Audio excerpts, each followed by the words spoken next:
may kwento ako. Isa akong lalaki at meron akong karanasan ng kilig na nauwi sa panginginig. Sa takot. Takot? Nagtatrabaho po ako sa BPO at graveyard shift. Sanay naman ako na mag-isa ako at isa ako sa mga nagpapakabayani na jumuduty kapag holiday. Ay, wow! Ma-holiday at jumuduty pala. Meron akong crush na katrabaho. Nalaman ko na mag-duty siya sa opisina ng November 1. Sabi niya pa nga habang nasa meeting kami ng buong team, natatakot daw siya at baka mag-isa lang siya na naka-RTO. Kaya bilang alam niya na hindi ako nagha-holiday, nilapitan niya ako at nakiusap. Sinabi niya sa akin, "Uy, duty ka din, please.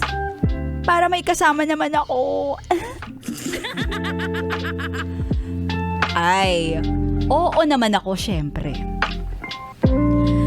Sa opisina may isang table ang pagitan namin.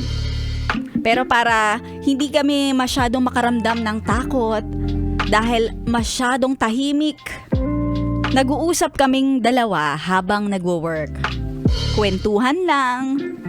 At nung nag-alas 10 na ng gabi, nagutom kami. Nagkainan kami. Kaya bumaba kami ng building para mag-convenience store. Okay.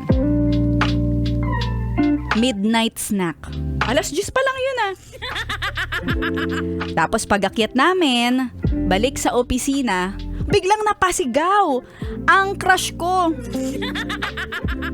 Kasi pala, nagulat siya sa mga Halloween decorations sa may pintuan. Kaya napakapit siya sa akin. At pagkapit niya, ako naman din, napakapit sa kanya. Ay, chancing. Pero ako hindi naman talaga ako magugulatin o matatakutin. Ano yun? May tumutunog dito. Ako lang mag-isa dito. Medyo inaantok na nga ako after naming kumain. Kaya, napaidlip ako sa station ko. Tapos, may nararamdaman ako na nakayakap sa akin habang ako ay umiidlip.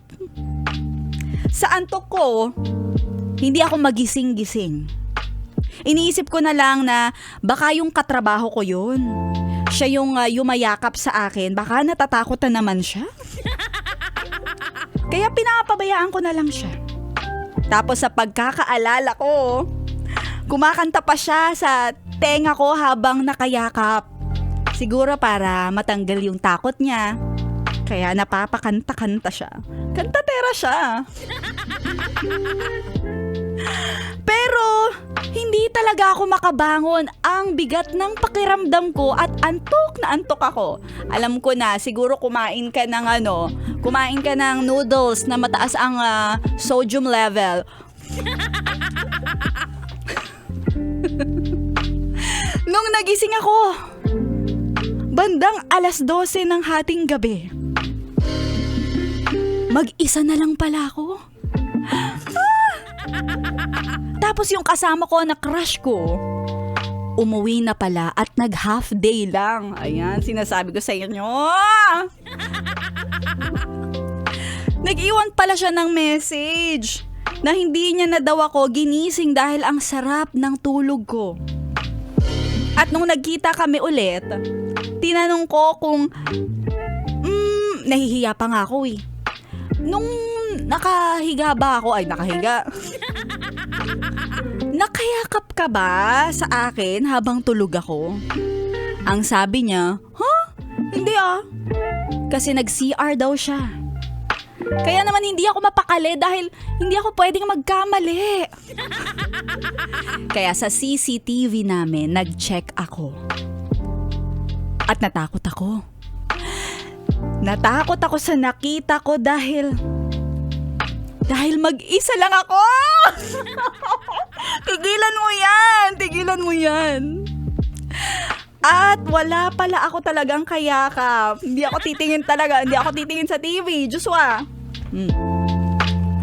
At ayan, ang aking kwentong My Intimate Love and Fantasy. Bakit habang nakikwento ako, natatakot ako mismo? Ha? May mga naririnig akong kaluskos dito. Ayan, may mga kumakaluskos nakakaloka. Mamaya may manggugulat. Feeling ko talaga.